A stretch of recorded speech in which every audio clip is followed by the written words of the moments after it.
The gavel hovered just a breath above the wooden block. In the mahogany courtroom heavy with silence, the judge's hand lifted slowly, deliberately, like an executioner preparing the final blow. His white wig sat perfectly in place, but his expression was granite. Leonard B. Smith sat frozen at the defendant's table, hands clasped in prayer position, knuckles white from the pressure. His blue suit was immaculate, but his face wasn't. His eyes were wide with the terrible understanding that this was the end. 28 years of building, fighting, rising from nothing, about to collapse in a single strike. Around him, his lawyers sat stiff and silent, eyes fixed on the judge as if he were holding Leonard's life in his palm, waiting to crush it. Then, barely audible, someone spoke. "Wait, that's not valid." A waitress stood at the back of the courtroom, still holding her notepad. Her uniform was simple black skirt, white blouse with a neat bow. Her hands trembled slightly, but her eyes were locked on the documents at the prosecutor's table like she had just seen something no one else noticed. The head prosecutor turned sharply. "Your Honor, this is completely inappropriate. Remove her immediately." But the judge didn't move. He stared at her, half annoyed, half curious, because for the first time in this entire trial, someone in that room sounded absolutely certain. The waitress stepped forward, voice trembling but firm. "Those documents," she said, pointing to the evidence table. "They're not properly authenticated." Leonard's head snapped toward her, shock breaking through his despair. And in that silence, everyone realized 3 words from a woman nobody noticed might decide whether he loses everything including his freedom, or whether the whole truth is about to explode. Before we jump into the full story, tell me where you're watching from and what time it is there right now. I love seeing how far this channel reaches. And if you enjoy powerful emotional stories with real-life lessons, go ahead and hit subscribe so you don't miss the next one. Trust me, what happens next will leave you speechless. The courtroom sat in the heart of the federal building, wood-paneled walls stretching from floor to ceiling, the judge's bench elevated like a throne. Behind it, the official seal watched everything with blind authority. Outside, life continued. Cars honked. People rushed to meetings. The world kept spinning. But inside that courtroom, time had slowed to a painful crawl. The man at the center of it all was Leonard B. Smith. For 28 years, his name had meant vision, ambition, success. Leonard B.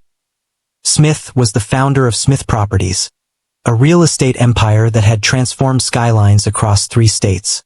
Apartment complexes, commercial towers, entire neighborhoods rebuilt. He had built it all from nothing. Not inherited wealth. Not family connections. Just a construction worker's hands, sleepless nights, and a stubborn refusal to accept limits. He'd started with one rundown apartment building bought with everything he had. Now he owned properties worth hundreds of millions. But today, none of that mattered.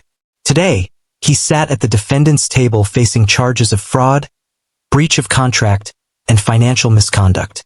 His business rival claimed Leonard had falsified property values, manipulated contracts, destroyed investors.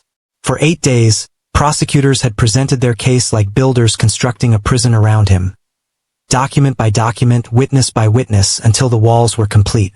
And Leonard's expensive legal team, the prestigious firm he'd paid millions to defend him, had watched those walls go up without stopping them. Every defense they offered crumbled. Every strategy failed. By day 8, even they looked defeated. Now the judge was ready to deliver his verdict, and everyone in that courtroom knew what was coming. Leonard couldn't feel his hands anymore. They'd gone numb somewhere around hour 2 of closing arguments, clasped so tightly together that the blood had stopped flowing. He tried to loosen his grip, but his body wouldn't obey. Every muscle was locked, braced for impact like a man about to be hit by a train he could see but couldn't avoid.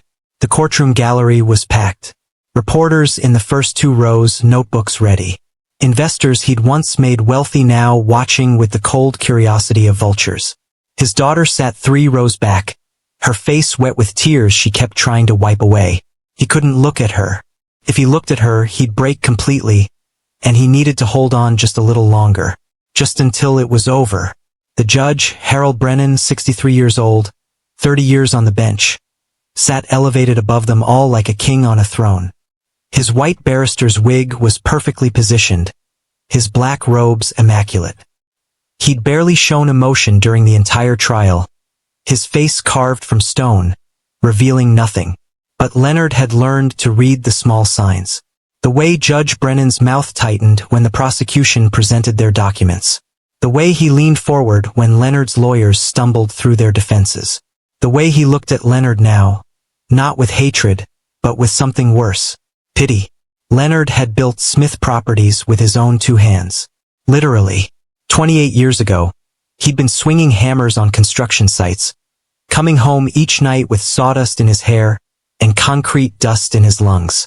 He'd saved every dollar, lived in a studio apartment with furniture from the sidewalk, ate ramen and day-old bread. When he finally had enough for a down payment, he bought a condemned apartment building in a neighborhood everyone else had abandoned. He renovated it himself nights, weekends, every spare hour, fixed the plumbing, replaced the wiring, painted every wall. Then he rented it out, saved again, and bought another. Then another. The empire grew slowly at first, then faster. Within 10 years, he owned 15 properties. Within 20, he was developing entire neighborhoods, transforming abandoned warehouses into luxury lofts, building commercial towers that changed skylines. He employed hundreds of people, created thousands of homes. His name meant something. Leonard B. Smith wasn't just a businessman. He was proof that the American dream still existed if you were willing to bleed for it. And now Marcus Henley, his former business partner turned rival, was trying to take it all away. The charges were calculated to destroy him. Fraud, breach of contract, financial misconduct. Marcus claimed Leonard had falsified property appraisals, inflated values to secure fraudulent loans, manipulated contracts to cheat investors. The prosecution had presented mountains of evidence. Documents with Leonard's signature, contracts with discrepancies, appraisals that seemed too convenient. Property after property, they built their case like prosecutors constructing a cage, bar by bar, until Leonard was trapped inside with no way out. His legal team had cost him $4 million. Hartwell and Associates, the most prestigious defense firm in the state. 6 attorneys led by Marcus Webb, a silver-haired legend who'd never lost a major case. Leonard had trusted them completely. They'd been so confident at first, assuring him the charges were baseless, that truth would prevail, that their reputation alone would intimidate the prosecution into backing down. But something had gone wrong. Their defenses fell apart under cross-examination. Key witnesses they'd promised would clear Leonard's name either recanted or made things worse. Crucial motions were filed late or not at all. By day 6, even Marcus Webb looked pale, his legendary confidence replaced by something that looked uncomfortably like confusion. Yesterday, he'd pulled Leonard aside and suggested, quietly, almost apologetically, that maybe they should discuss a plea deal. Leonard had refused. He was innocent. He would not plead guilty to crimes he didn't commit, even if it meant losing everything. Now he was about to lose everything anyway. Judge Brennan adjusted his reading glasses and looked down at his notes. The courtroom went silent. That terrible, suffocating silence where even breathing feels too loud. In the back corner, near the door that led to the small cafe where court staff grabbed coffee during recesses, a young woman in a waitress uniform stood perfectly still. Black skirt, white blouse with a bow at the collar, hair pulled back in a neat bun. Her name tag read Jusania. She held a coffee pot in one hand, but she wasn't moving to refill anyone's cup. She was staring at the prosecutor's table, at the stack of documents arranged there like trophies, and her face was troubled in a way that suggested she was seeing something that didn't quite fit. Judge Brennan cleared his throat. Based on the evidence presented over the course of this trial, he began, his voice carrying the weight of absolute authority. This court finds. Leonard's breath stopped. His vision narrowed to a tunnel. This was it. The end. 28 years, gone. His company seized. His reputation destroyed. Prison, probably. His daughter would have to watch her father led away in handcuffs. Branded a criminal. A fraud. Everything he'd built revealed as a lie. He closed his eyes. And that's when he heard it. A woman's voice, quiet but clear, cutting through the silence like a knife through silk. Wait! Justinia didn't plan to stand. Her body simply moved before her mind could stop it, the chair scraping loudly against the floor in the terrible silence. The sound was like a gunshot in the hushed courtroom, and suddenly every head turned toward her. Dozens of eyes, journalists, lawyers, investors, the judge himself, all staring at the waitress in the back corner who had just broken the most sacred rule of courtroom decorum. Judge Brennan's expression shifted from solemnity to sharp irritation in an instant. "Young woman," he said, his voice cutting like a blade, "sit down immediately." Justinia's legs trembled so badly she thought they might give out. Her heart hammered against her ribs. Every instinct screamed at her to sit down, apologize, disappear. She was nobody, a waitress. What was she doing? But her mouth opened anyway, and words tumbled out. Quiet at first, but clear. "Wait, that's not valid." For a moment nothing happened. Then the courtroom exploded. "Your Honor, this is completely inappropriate." The lead prosecutor was on his feet, face flushed with indignation. "We demand this woman be removed immediately." "Objection." One of Leonard's attorneys stood, though he looked more confused than supportive. "Your Honor, we don't know who this person is." The gallery erupted in whispers that grew into a roar. Reporters scribbled frantically. People leaned forward in their seats.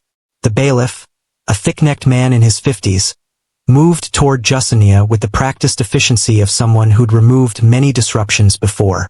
Judge Brennan's gavel came down hard, the crack echoing through the room like thunder. "Order! Order in this court!"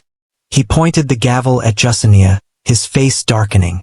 "Young lady, you are in contempt of court." "Bailiff, remove her immediately and prepare." "Your Honor, please." Justinia's voice broke slightly, but she pushed through it. Her hands shook so violently that coffee sloshed from the pot she still held, but she didn't move. "The authentication. You have no standing here." The judge's patience had evaporated completely. "You are not an attorney. You are not a party to this case. You have no right to address this court." He nodded to the bailiff. "Officer, now." The bailiff's hand closed around Justinia's arm. She could feel the strength in his grip, ready to pull her toward the door, toward humiliation, toward the end of everything. This was insane. She was insane. She was about to be arrested for contempt of court, lose her job, become a cautionary tale about people who didn't know their place. But she'd seen it. She knew she'd seen it. Exhibit 17 through 23. The words came out louder than she intended, almost a shout, echoing through the courtroom. They weren't properly authenticated under Federal Rules of Evidence Section 901.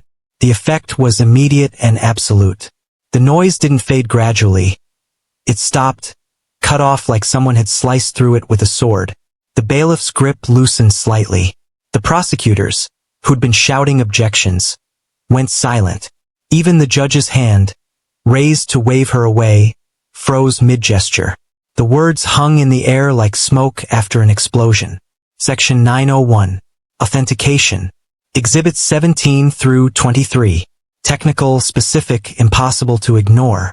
Leonard's head had snapped up the moment Justinia stood, shock breaking through his despair. Who was this woman? Why was a waitress interrupting his trial? Was this some kind of bizarre final humiliation, his destruction being interrupted by a complete stranger? But now, as her words registered, something else flickered across his face. A tiny spark in the darkness. Hope, fragile and desperate. The lead prosecutor's face had gone pale. Not dramatically, just a slight drain of color, a tightening around his eyes. He glanced down at the evidence table, at the neat stack of documents labeled Exhibits 17 through 23, then quickly looked away as if they'd suddenly become hot to the touch. Marcus Webb, Leonard's lead attorney, looked utterly confused. His mouth opened, closed, opened again. He turned to his associates, and Justinia could see the silent question passing between them. What is she talking about? What did we miss? Judge Brennan lowered his hand slowly. His expression had changed from anger to something more complex. Suspicion, curiosity, the careful attention of a man who'd spent 30 years learning to recognize when something in his courtroom didn't fit. He studied Justinia for a long moment, his eyes moving from her worn uniform to her trembling hands to her face, which showed terror but also absolute conviction. "What?" he said slowly, each word deliberate and heavy. "Did you say?" Justinia swallowed hard. The bailiff still held her arm, but his grip had loosened to barely touching. The entire courtroom waited. She could hear her own heartbeat pounding in her ears, could feel sweat gathering at her temples despite the air conditioning. This was the moment. She could apologize, claim confusion, let herself be removed. Or she could finish what she'd started. She took a shaky breath and met the judge's eyes. "Exhibits 17 through 23, Your Honor," she said, voice steadier now. "They're business records, contracts, appraisals, internal documents. Under Federal Rules of Evidence 901, business records require authentication by a custodian of records or through certified copies with proper attestation." She pointed toward the prosecutor's table with her free hand. "Those exhibits were introduced through the plaintiff's accountant during his testimony on day 4. But he didn't create those records. He's not their custodian. He can't authenticate them." The silence deepened, became something physical. Justinia could feel it pressing against her skin. "Without proper authentication," she continued, the words coming faster now, years of studying evidence law pouring out, "they're inadmissible hearsay. They can't be used as evidence." The prosecutor found his voice. "Your Honor, this is absurd. This woman has no—" But Judge Brennan raised his hand, silencing him without looking away from Justinia. "What did you say your name was?" he asked quietly. "Justinia Fichter, Your Honor." "And you are?" "I work in the courthouse cafe." Her voice was barely a whisper now. "I serve coffee." Judge Brennan stared at her for what felt like an eternity.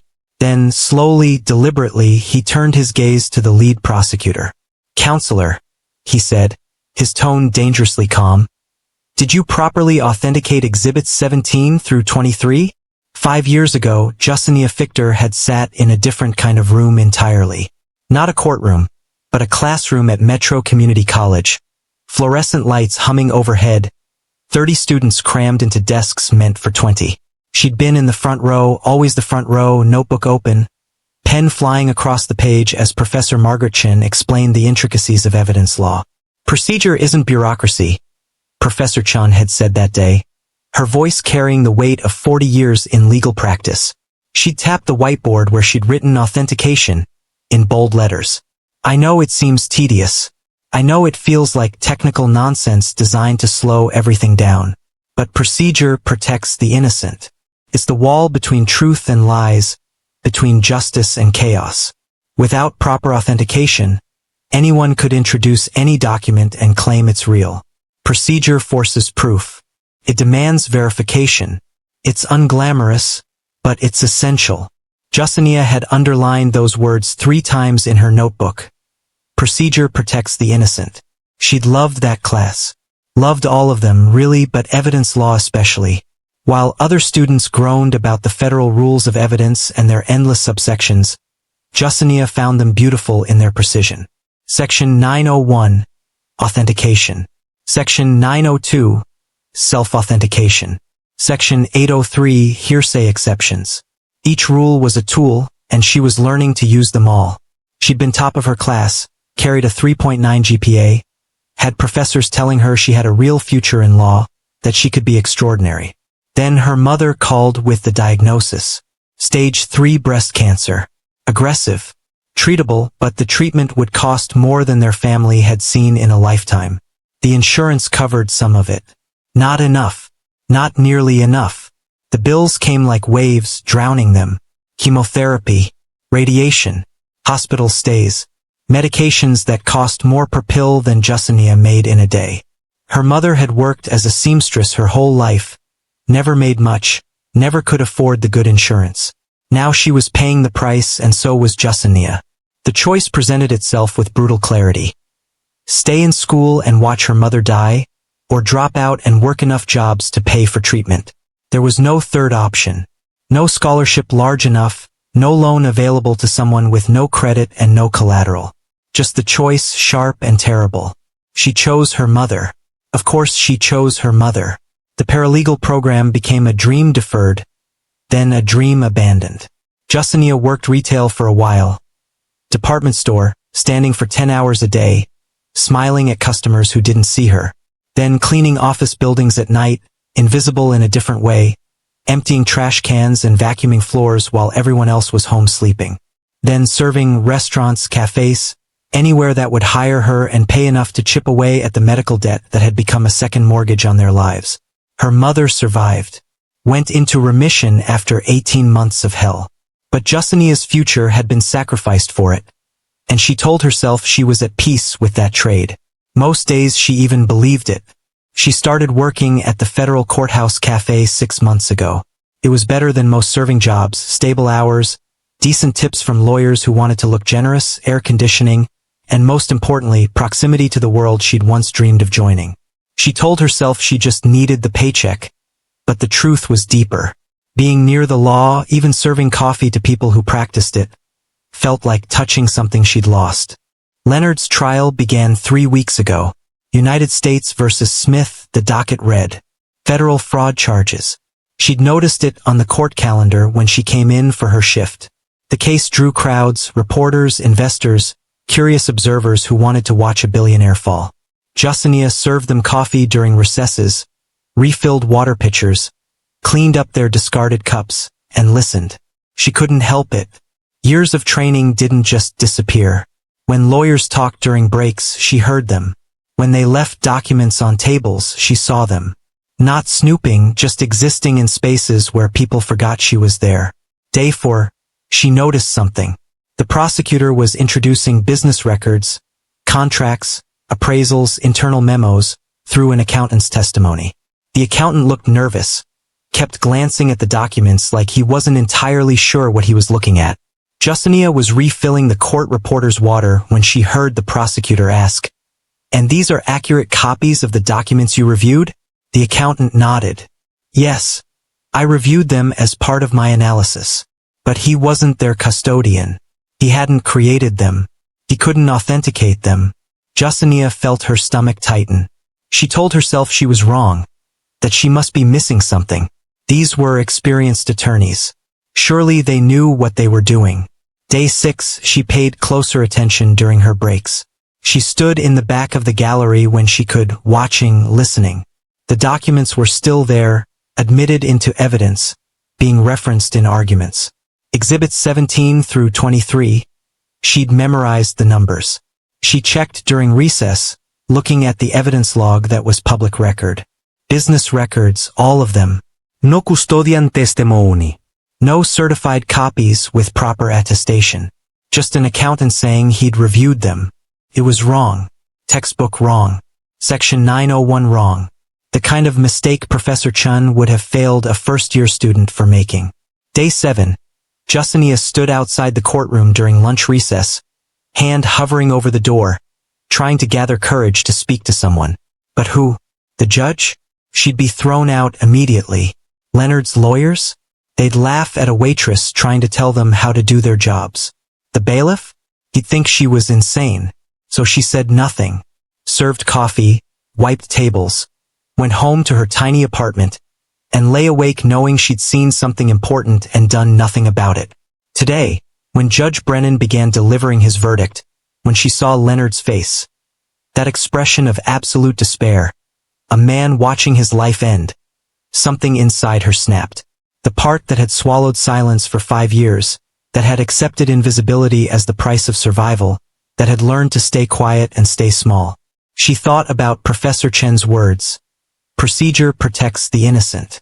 Standing up would ruin her. She knew that. She'd be arrested for contempt, lose her job, become a joke. The waitress who thought she knew better than real lawyers. Her mother would worry herself sick. The medical bills were finally almost paid off. She couldn't afford legal trouble now. But she also couldn't watch an innocent man be destroyed by a mistake she'd been trained to catch. The choice was brutal and immediate. Her safety or his freedom, her silence or his voice. She stood. Judge Brennan's eyes remained fixed on Justinia for what felt like an eternity. The courtroom held its breath, waiting for his judgment. Would he have her arrested or would he listen? His face gave nothing away, carved from the same granite as the building itself. Then, quietly but with unmistakable authority, he spoke. Approach the bench. Now. Justinia's legs nearly failed her. The bailiff released her arm, stepping back slightly, and she forced herself to walk forward.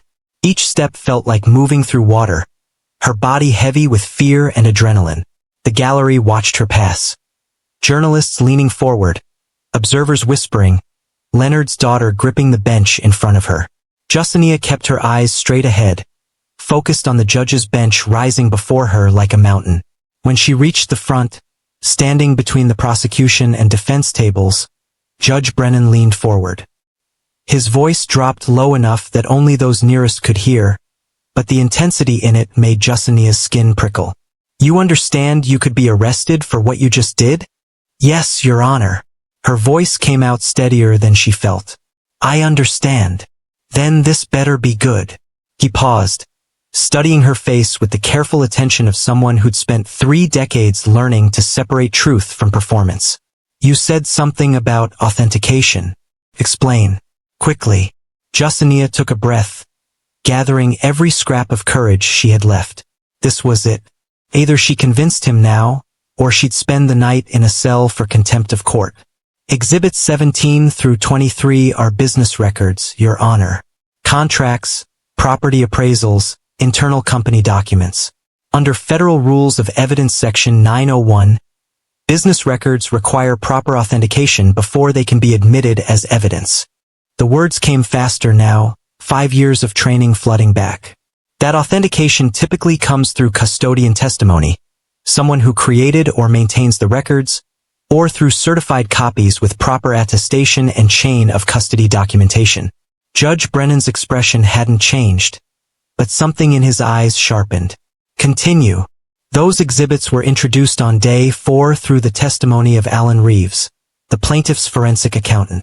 Justinia could picture it perfectly, could hear the exchange in her memory. Mr. Reeves testified that he reviewed the documents as part of his analysis. But he didn't create them. He's not their custodian. He was brought in after the fact to analyze records that already existed. He can't authenticate them under 901 because he has no personal knowledge of their creation or maintenance. Your Honor, this is absurd. The lead prosecutor had moved closer, his face flushed with anger and something else. Was that concern? We can't allow courtroom proceedings to be disrupted by. Judge Brennan raised his hand without looking at the prosecutor, silencing him mid-sentence. Let her finish. Justinia swallowed hard and pushed forward. Without proper authentication, those documents are hearsay, Your Honor. They're out-of-court statements being offered for the truth of the matter asserted. They can't be used as evidence. She paused, then added quietly, and those exhibits are the foundation of the prosecution's case. Without them, there's no evidence of fraud. Just accusations. For a moment no one spoke. Then Marcus Webb, Leonard's lead attorney, made a sound, something between a gasp and a groan. Justinia turned slightly to see him frantically flipping through his notes, his face growing paler with each page. One of his associates leaned over, whispering urgently, and Webb's hands stilled. His mouth opened, closed, then opened again. His voice cracked. He cleared his throat and tried again, louder this time. Your Honor, she's right. My God, she's right. The courtroom erupted again. Reporters scribbled frantically. The gallery burst into shocked whispers. The prosecution team huddled together in urgent consultation, their voices rising in barely controlled panic. Judge Brennan's gavel came down once, hard. Order. He turned his full attention to the lead prosecutor, and his voice carried the edge of steel. Counselor Hernandez, did you properly authenticate exhibits 17 through 23? Prosecutor Hernandez straightened, trying to recover his composure, but Justinia could see sweat gathering at his temples. Your Honor, the witness, Mr. Reeves testified extensively about those documents. He verified their accuracy. That's not what I asked. Judge Brennan's tone could have cut glass. I asked if you properly authenticated them under Federal Rules of Evidence 901. Yes or no? Hernandez's jaw worked. His eyes flicked to his associates, to the evidence table, to anywhere but the judge's face. The witness testified that he reviewed them as part of his forensic analysis. He confirmed that they were. Counselor, the judge's voice dropped dangerously low. Answer the question. The silence that followed was suffocating. Hernandez opened his mouth twice before any sound came out. When he finally spoke, his voice was barely audible. The documents were provided by the plaintiff during discovery. We introduced them through the witness who had reviewed them most thoroughly. We believed that constituted sufficient. That's a no then. Judge Brennan sat back in his chair, his expression unreadable. He looked at Justinia again, then at the prosecutors, then at Leonard's defense team. Do you understand what you're telling me? That the cornerstone evidence in a federal fraud case was never properly authenticated. Marcus Webb had found his voice, though it trembled slightly. Your Honor, if I may, we should have caught this. This is fundamental evidence law. I don't know how we missed it. He looked at Justinia with something between wonder and horror. But she's absolutely correct. Those exhibits are inadmissible. Leonard had been silent through all of this, but now Justinia felt his eyes on her. She turned slightly and found him staring at her with an expression she couldn't quite read. Shock, confusion, desperate hope, and something else. A question written across his face. Who are you? Their eyes met for just a moment. Justinia saw the weight he'd been carrying, the terror of losing everything, the despair that had consumed him moments before, and now, impossibly, a flicker of something else breaking through the darkness. Judge Brennan's voice cut through the moment. I'm calling a recess. 2 hours. Prosecution, you will provide me with a detailed explanation of your authentication procedures for those exhibits. Defense, you will prepare a motion to suppress if you believe one is warranted. He looked directly at Justinia, his expression finally softening just slightly. Miss Victor, you will remain available to this court. Bailiff, ensure she's comfortable in the witness room, not a cell. The gavel came down with finality. The courtroom exploded into chaos the moment Judge Brennan's gavel struck. Reporters bolted for the doors, phones already pressed to their ears, shouting updates to their editors. Waitress disrupts billion-dollar fraud trial. Federal case potentially collapsing. The gallery erupted into urgent conversations, observers turning to each other in disbelief, trying to process what they'd just witnessed. Leonard's daughter sat frozen in her seat, hands covering her mouth, tears streaming down her face. But different tears now.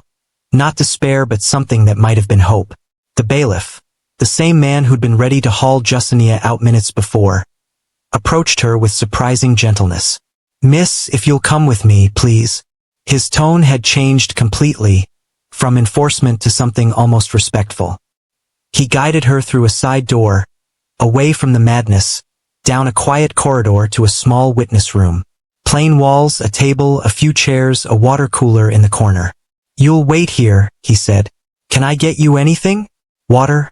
Coffee? The irony of being offered coffee wasn't lost on Justinia. Water would be good. Thank you. He nodded and left, locking the door behind him. Not to imprison her, she realized, but to protect her from the media circus that would descend if they found her. She sank into a chair, her legs finally giving out, and stared at her trembling hands. What had she just done? The adrenaline was wearing off, leaving behind raw terror and the dawning understanding that her life had just changed irrevocably. No matter what happened next, she could never go back to being invisible. The door opened 15 minutes later. Justinia looked up, expecting the bailiff, but instead found a man in an expensive gray suit, one of Leonard's attorneys, the younger one who'd sat at the defense table looking perpetually anxious. He was maybe 40, with wire-rimmed glasses and the pale complexion of someone who spent too much time under fluorescent lights. Miss Victor? I'm David Moreno, associate counsel for Mr. Smith. He extended his hand, and she shook it, still feeling unreal. May I sit? It's not my room to say yes or no to. He sat anyway, studying her with open curiosity.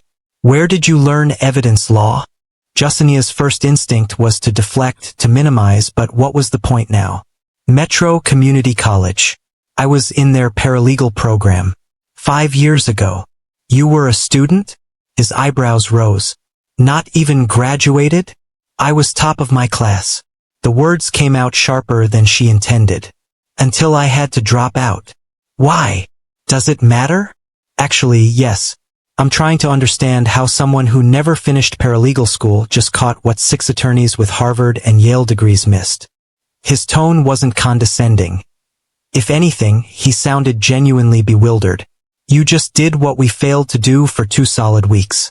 You potentially saved our client from prison. Justinia laughed, but there was no humor in it. My mother had cancer. Stage 3.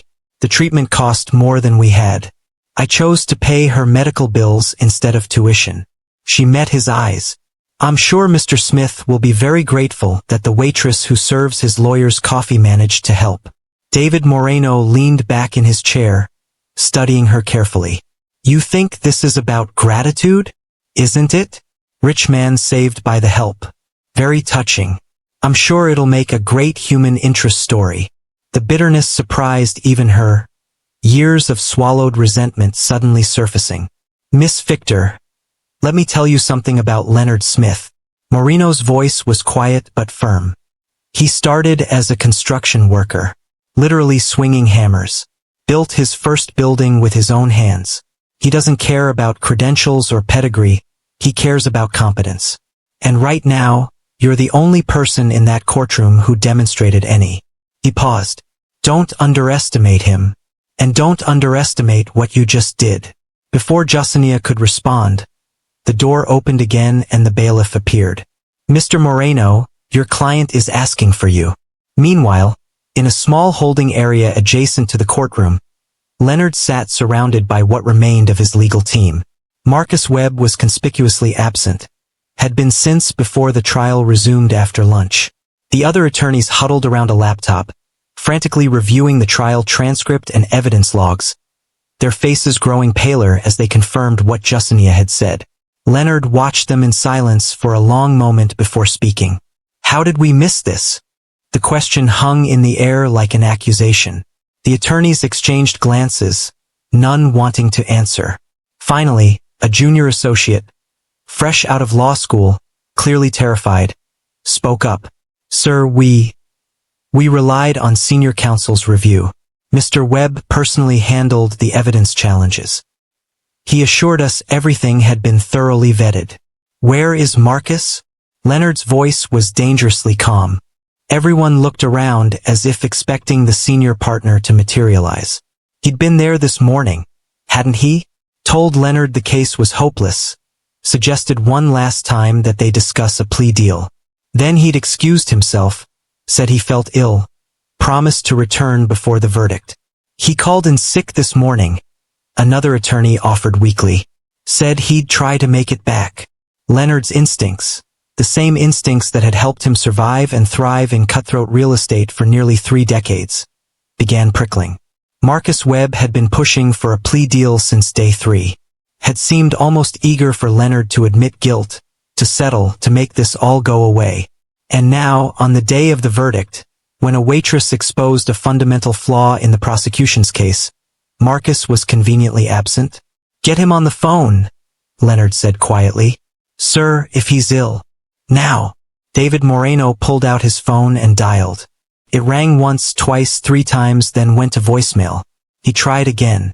Same result. His expression darkened. He's not answering. Leonard stood, pacing the small room like a caged animal, his mind racing. Something was wrong. Something beyond the trial, beyond the evidence, beyond what they could see.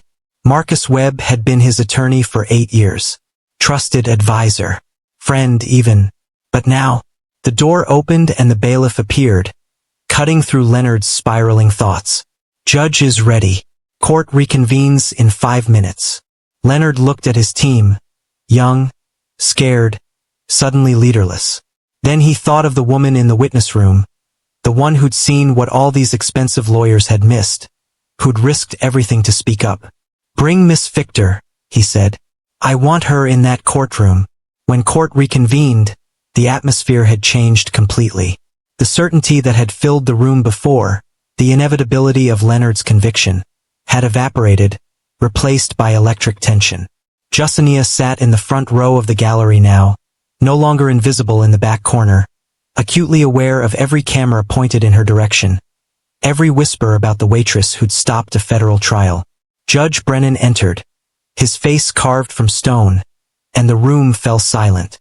He carried a folder thick with documents, the trial transcript, the evidence log, notes from his chamber's review. When he sat, his expression was grave in a way that made Justinia's stomach tighten. She'd been right about the authentication. She knew she'd been right, but what if there was something else, some other rule she'd missed? "I've reviewed the authentication procedures for Exhibits 17 through 23, Judge Brennan began, his voice carrying to every corner of the courtroom. "I've examined the trial transcript, the witness testimony, and the relevant case law." He paused, and the silence was suffocating. "The young woman is correct. Those exhibits are inadmissible." The words hit like a shockwave. Justinia felt her breath catch. She'd been right. She'd actually been right. The lead prosecutor shot to his feet, desperation evident in every line of his body. "Your Honor, we can recall the witness. We can establish proper authentication through supplemental testimony." "Counselor," Judge Brennan's voice cut like a blade. "Those exhibits were the cornerstone of your case. They were referenced in your opening statements, cited throughout your examination of witnesses, and featured prominently in your closing arguments. You built your entire prosecution on documents that were never properly admitted into evidence." The gallery erupted. Reporters frantically typed on their phones. Observers gasped and whispered.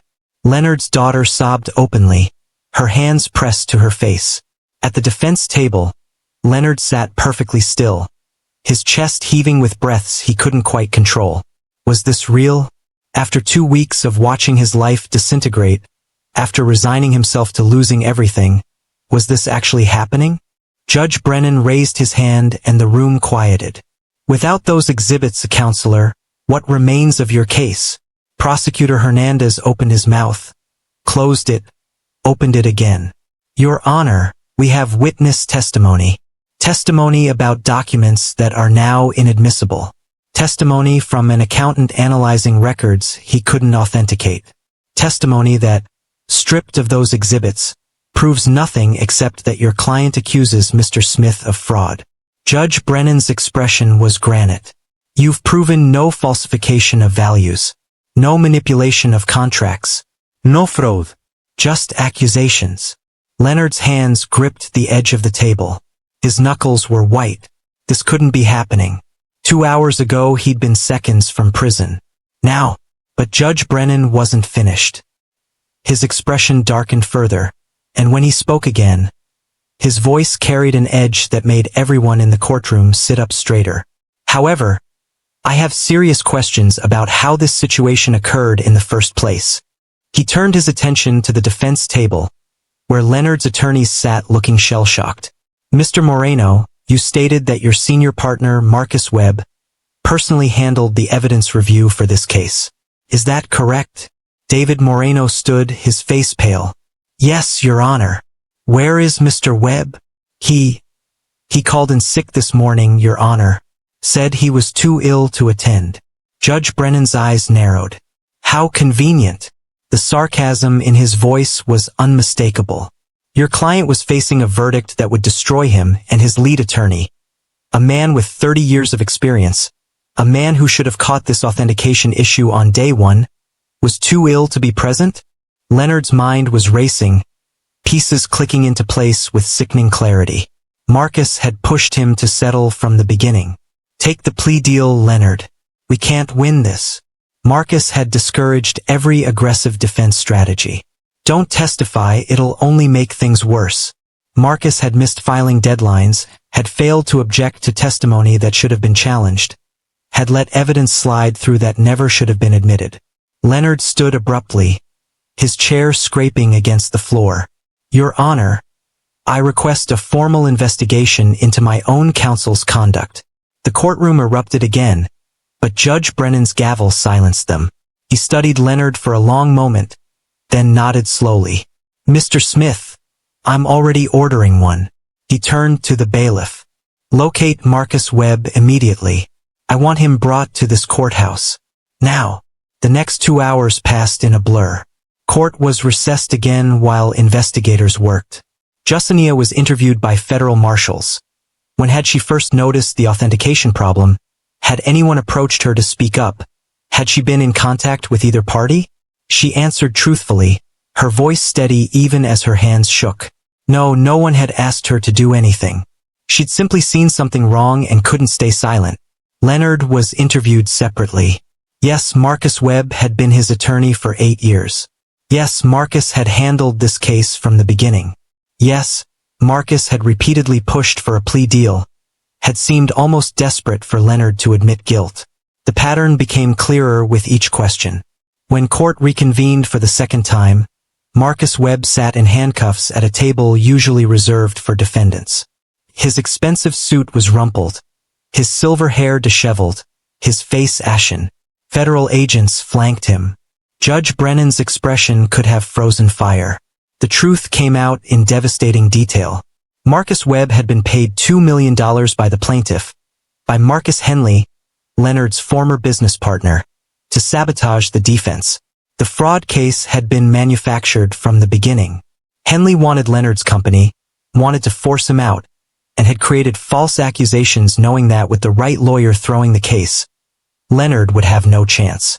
Marcus had done his job perfectly, missed authentication requirements, failed to object to inadmissible evidence, discouraged Leonard from testifying, pushed for a plea deal that would have given Henley exactly what he wanted: Leonard's admission of guilt, his company in ruins, his empire transferred to Henley's control. It would have worked. Without Justinia, it would have worked perfectly. Leonard sat in stunned silence as the conspiracy unraveled before him. 8 years. He'd trusted Marcus Webb for 8 years, had paid him millions in fees, had considered him a friend. And Marcus had sold him out for a payoff, had been willing to send him to prison, to destroy everything Leonard had built. Judge Brennan's voice cut through Leonard's thoughts. "Mr. Smith, all charges against you are dismissed with prejudice. Mr. Webb and Mr. Henley will both face federal conspiracy charges." He paused. "I apologize that this court nearly facilitated a grave miscarriage of justice." Leonard couldn't speak, couldn't move. He looked across the courtroom and found Justinia's eyes. She sat quietly, tears streaming down her face, and in that moment they shared an understanding that needed no words. She had saved him, a waitress he'd never met, who owed him nothing, who had everything to lose, had seen what 6 expensive lawyers had missed and had found the courage to speak.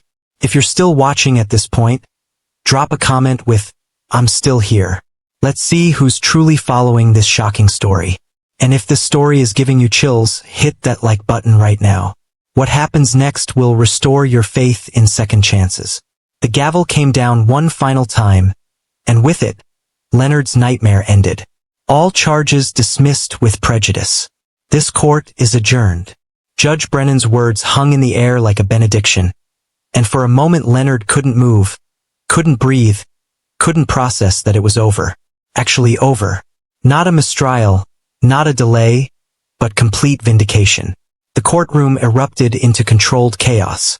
Federal agents led Marcus Webb and Marcus Henley, who'd been located and arrested within the hour, out through a side door, both in handcuffs, both facing years in federal prison for conspiracy and obstruction of justice. Leonard's daughter rushed forward from the gallery, throwing her arms around him, sobbing into his shoulder. "Dad, oh my God, Dad." He held her tight, his own eyes burning with tears he'd been holding back for 2 weeks. Outside, the media frenzy was already building. Reporters swarmed the courthouse steps, cameras rolling, phones ringing. Everyone scrambling for the story of the century. Billionaire saved by Waitress, conspiracy exposed, lawyers arrested.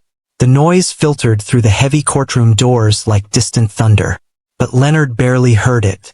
His eyes found Justinia across the room.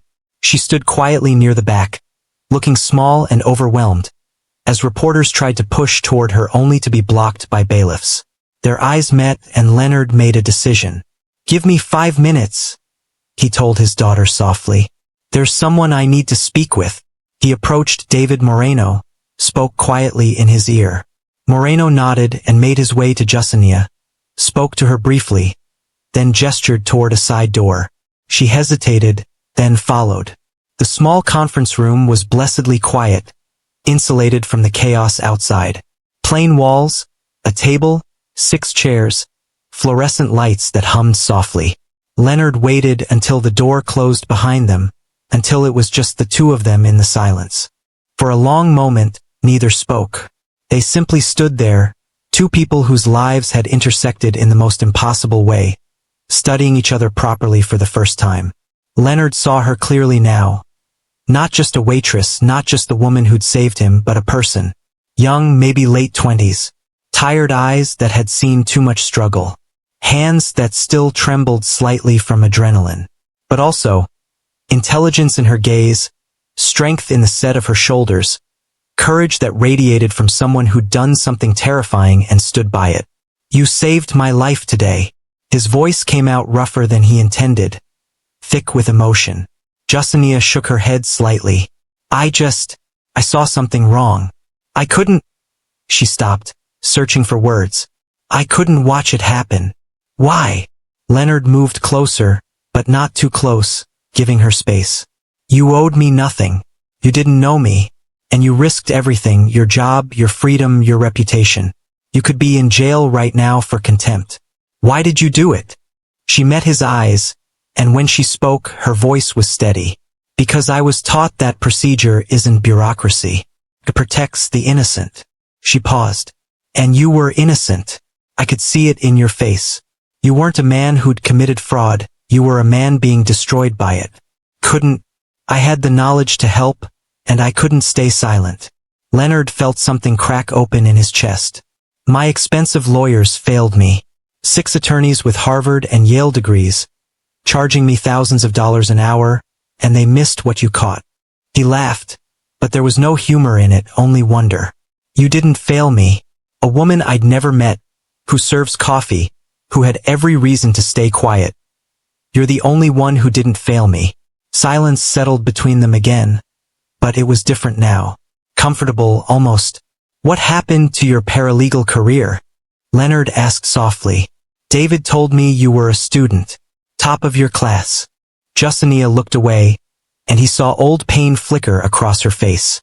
"My mother was diagnosed with stage 3 breast cancer 5 years ago. The treatment was expensive. Beyond expensive. Insurance covered some, but not enough. Not nearly enough." Her voice was matter-of-fact, but he heard the loss beneath it. "I had a choice. Stay in school and watch her die, or drop out and work enough to pay for her treatment." "That's not a choice," Leonard said quietly. "That's extortion by circumstance." She smiled slightly sadly. "Maybe, but I made it anyway." "And your mother now?" "In remission. 2 years clear." For the first time, genuine warmth entered her voice. "She's doing well. Working again. Happy." The warmth faded. "But the debt remains. Medical bills don't forgive easily." Leonard was quiet for a moment, thinking. Not just about gratitude, though he felt that deeply, but about something else. About seeing talent where others missed it. About recognizing value that didn't come with credentials or pedigree. It was how he'd built his empire. Finding the capable, the hungry, the overlooked, and giving them opportunities. He'd found diamonds in rough places before. He was looking at one now. "I want to offer you something," he said carefully. "Not charity. Not a gift out of gratitude, though I am grateful beyond words. An investment." Justinia's eyes narrowed slightly, cautious. "Mr. Smith." "Leonard. Please." "Leonard," she corrected, though the name seemed uncomfortable in her mouth. "I don't need." "Yes, you do." He said it gently but firmly. "And more importantly, I do." What you did today wasn't just brave. It was brilliant. You saw what trained attorneys missed. You understood complex evidence law well enough to stake everything on it. You had the courage to speak when speaking could destroy you. He paused. That's not common. That's exceptional. And I don't let exceptional talent walk away. Justinius stared at him, clearly torn between hope and suspicion, between wanting to believe and being afraid to. What are you offering? Let me show you, Leonard said. Not here. Not now. You've been through enough today. He pulled out his phone, opened his contacts. Give me your number. Tomorrow, when the dust settles, I'll call you. We'll talk properly. About what comes next. She hesitated, then slowly recited her number. He saved it, then looked at her one more time. Thank you, Justinia, for seeing, for speaking, for refusing to let injustice win. Her eyes filled with tears, but she blinked them back. You're welcome. 2 days later, Justinia sat across from Leonard in his office on the 42nd floor of the building that bore his name. Floor-to-ceiling windows overlooked the city, sunlight streaming through glass. The world spread out below like a promise. The office was surprisingly understated, expensive, yes, but not ostentatious. Clean lines, dark wood, leather chairs. A workspace for someone who actually worked. Leonard slid a folder across the desk toward her. I've been thinking about what I said in the courthouse. About investment. About opportunity. He leaned back in his chair, studying her. I need someone who sees what others miss. Someone who understands that rules exist for a reason, and who has the courage to speak up when those rules are violated. Justinia's hands trembled slightly as she reached for the folder. What is this? An offer. Legal Compliance Director, Smith Properties. He watched her face carefully. You'd oversee all contract reviews, ensure proper documentation and authentication procedures, verify that every deal we make is legally sound from top to bottom. You'd report directly to me. You'd have a team, small at first, but you'd build it. You'd have the authority to stop any deal, any contract, any transaction that doesn't meet proper legal standards. She opened the folder, and her breath caught. The salary listed at the top made her eyes water. It was more than she'd make in 3 years serving coffee. More than her mother had earned in 5 years of sewing. Enough to pay off the medical debt completely within months. Enough to live, actually live, without the constant crushing weight of survival. Mr. Smith, there's more. He leaned forward, his expression serious. Full sponsorship to complete your paralegal certification. And if you want it, when you're ready, full sponsorship for law school. Tuition, books, living expenses. Everything. Justinia set the folder down, her hands shaking too badly to hold it. I'm not qualified for this. I didn't even finish community college. I've been serving coffee for 5 years. I can't. You just did what 6 Harvard lawyers couldn't. Leonard's voice was firm but not unkind. You saw what they missed. You understood evidence law well enough to stake your freedom on it. You had the courage to speak up in a federal courtroom when everyone would have called you crazy. He paused. That sounds qualified to me. That was one moment, Justinia said desperately. One single moment where I happened to notice something. That doesn't mean I can. One moment of courage and competence matters more than years of credentials without spine. Leonard stood, moving to the window, looking out at the city he'd helped build. Do you know how I started, Justinia? Really started. She shook her head. I was 23 years old, working construction. A building inspector came to our site and marked the foundation as failed. Said it would have to be torn out and rebuilt. Would have bankrupted the contractor, killed the project. Everyone accepted it. The inspector had credentials, authority. Who were we to question? Leonard turned back to face her. But I'd poured that foundation myself. I knew every inch of it. I knew it was solid. So I spoke up, demanded a second inspection. The foreman nearly fired me. The contractor thought I was insane. He smiled slightly. The second inspector found the first one had used the wrong standards. The foundation was perfect. The project was saved. That's different. It's exactly the same. One moment where I saw something wrong and refused to stay silent. He moved back to the desk, placed his hands on it, looked at her directly.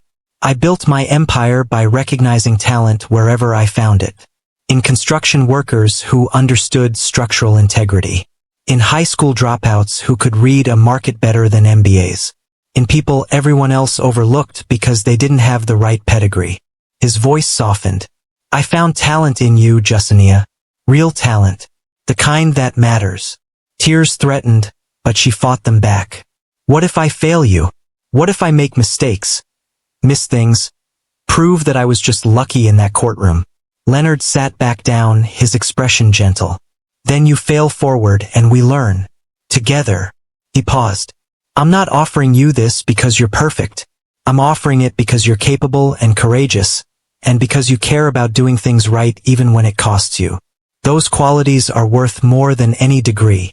Justinia looked at the folder again, at the numbers that could change her life, at the opportunity that seemed impossible. Every instinct told her to be cautious, to protect herself, to assume this was too good to be true. She'd learned the hard way that hope could be dangerous, that counting on things led to disappointment. But she thought about Professor Chen's words. Procedure protects the innocent. She thought about standing in that courtroom, terrified but certain, knowing she was right. She thought about 5 years of being invisible, of people looking through her, of swallowing everything she knew because no one would listen to a waitress. Leonard was listening. More than that, he was seeing her. Actually seeing her, not as help or service or background, but as someone with value, someone with potential. Why? She asked quietly. Really? Why me? Because 2 days ago, when it mattered most, you were the only person in that courtroom who chose truth over safety. Leonard's voice was steady, certain. That's who I want in my company. That's who I want protecting everything I've built. Justinia took a shaky breath, then another. This was terrifying. This could end in failure, in humiliation, in proving everyone right who'd ever thought she didn't belong. But staying safe meant staying invisible. It meant serving coffee forever while watching other people practice law. It meant never knowing what she could have become. She looked at Leonard, this man who'd started with a hammer and built an empire, who'd survived betrayal and conspiracy, who was offering her not charity but belief. Okay, she said, her voice barely above a whisper. Then stronger. Okay, yes, I accept. She didn't accept because it was easy. She accepted because for the first time in 5 years, someone had finally seen her. And she was ready to be seen. 3 months later, Justinia stood at the head of a conference table on the 38th floor of Smith Properties headquarters, a laser pointer in her hand and a presentation glowing on the screen behind her. The room was full, 12 people, a mix of senior executives, project managers, and the legal team Leonard had asked her to build. All of them watching her, waiting. The new compliance protocols are straightforward, she said, her voice steady and clear. Every contract over $50,000 requires dual verification. Every property appraisal must include custodian authentication and chain of custody documentation. Every financial document introduced in any legal proceeding gets reviewed by 2 separate attorneys before submission. She clicked to the next slide, showing a flowchart she'd designed herself. No exceptions.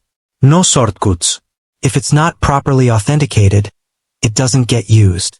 A senior VP, Thomas Chun, 20 years with the company, leaned back in his chair. That's going to slow down closings. Add time to every deal. By approximately 48 hours, yes. Justinia met his eyes without flinching. It'll also ensure we never face another Marcus Webb situation. That we never put this company at risk because someone cut corners or assumed documents were valid without verification. She paused. 48 hours is a small price to pay for legal certainty. Chun studied her for a moment, then nodded slowly. Fair point. The room murmured agreement. Justinia continued through the presentation, new documentation standards, revised review processes, mandatory training for all staff who handled contracts. She'd spent 3 months building this system, working 12-hour days, studying case law and compliance standards, learning the company from the ground up. It was exhausting. It was terrifying. It was the most alive she'd felt in 5 years. When she finished, the questions came, technical, detailed, occasionally challenging. She answered each one, sometimes checking her notes, sometimes admitting she didn't know but would find out. No pretense. No false confidence. Just competence earned one day at a time. Leonard stood in the doorway watching. He'd slipped in halfway through the presentation, staying quiet in the back. Now, as the meeting broke up and people filed out, discussing the new protocols, he caught Justinia's eye and smiled slightly. She gathered her materials, her hands steadier than they'd been 3 months ago, and met him near the door. "Walk with me," he said quietly. They moved down the hallway, past offices where people worked, where the business of building continued the way it had for 28 years. But different now, more careful, more conscious of the rules that protected everyone. "You've changed this company already," Leonard said as they reached the elevator. 3 months, and people are already talking about the Fichter standard, making sure everything's documented properly because they know you'll catch it if it's not. Justinia felt heat rise in her cheeks. "You gave me the chance. I'm just trying to prove it wasn't a mistake." Leonard stopped, turning to face her fully. "No," he said, his voice firm but gentle. "You gave yourself the chance when you stood up in that courtroom, when you risked everything to speak up. I just paid attention." He smiled. "Anyone could have hired you after that. I was just smart enough to do it first." She didn't know what to say to that. For 3 months, she'd been waiting for the other shoe to drop, for Leonard to realize he'd made a mistake, for someone to point out she didn't belong here. But it hadn't happened. Instead, slowly, day by day, she'd proven herself. Not because of credentials or pedigree, but because she worked harder than anyone else, because she cared about getting things right, because she refused to let anything slide. "Thank you," she said finally, "for seeing me. Thank you for being worth seeing." An hour later, Justinia left the building as evening light painted the city in shades of amber and gold. The streets were busy with people heading home, the day winding down. She walked past the federal courthouse, its stone facade familiar and strange at the same time. How many times had she entered through the service entrance, invisible in her uniform, just another worker keeping the machinery running. The cafe was still there, tucked into the building's ground floor.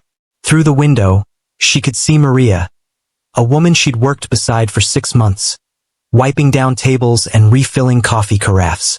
Their eyes met, and Justinia raised her hand in a wave. Maria's face broke into a genuine smile, and she waved back, mouthing something that looked like, "Proud of you." Justinia felt her throat tighten. No superiority, no sense of having escaped something beneath her. Just gratitude for Maria, for the job that had kept her afloat, for every moment that had led her to that courtroom on that impossible day. The cafe had been a way station, not a prison. A place where she'd survived until she could do more. She kept walking, her heels clicking on the pavement, her briefcase. An actual briefcase now, leather and professional, in her hand. Around her, the city hummed with life. Thousands of stories intersecting. People building and struggling and hoping. Somewhere in this city, someone else was invisible, waiting for their moment. Someone else knew something important but thought no one would listen. Sometimes the most powerful words aren't spoken by the powerful. Sometimes it's the quiet voice from the back of the room, the person everyone overlooks, the one who sees what others miss because they've learned to pay attention in the margins. Sometimes 3 words from the invisible can change everything. Wait, that's not valid. 3 words that exposed a conspiracy. 3 words that saved an innocent man from prison. 3 words that shattered the carefully constructed lies of people who thought they were untouchable. 3 words that proved credentials don't matter as much as courage, that titles are less important than truth, that being seen is sometimes just a matter of refusing to stay silent. And suddenly the whole world shifts. Justinia walked into the evening, into a future she'd stopped believing in 5 years ago, into a life where she was finally, beautifully, undeniably visible. Behind her, the courthouse stood silent, holding the memory of that impossible moment when everything changed. Ahead of her stretched possibility, uncertain, challenging, terrifying in all the best ways. She smiled and kept walking. The waitress was gone. Someone new had taken her place. If the story moved you, if it reminded you that courage can come from anywhere and that speaking up matters even when you're afraid, do me a favor. Hit that subscribe button and turn on notifications so you never miss stories like this. Share this video with someone who needs to hear that their voice matters, no matter who they are or where they come from. And drop a comment telling me, have you ever spoken up when everyone expected you to stay silent? What happened? I read every single comment, and I'd love to hear your story. Remember, sometimes the most powerful words aren't spoken by the powerful. Sometimes 3 words from someone the world overlooked can change everything. Until next time, keep believing in second chances, keep speaking your truth, and never underestimate the power of one voice in a room full of silence.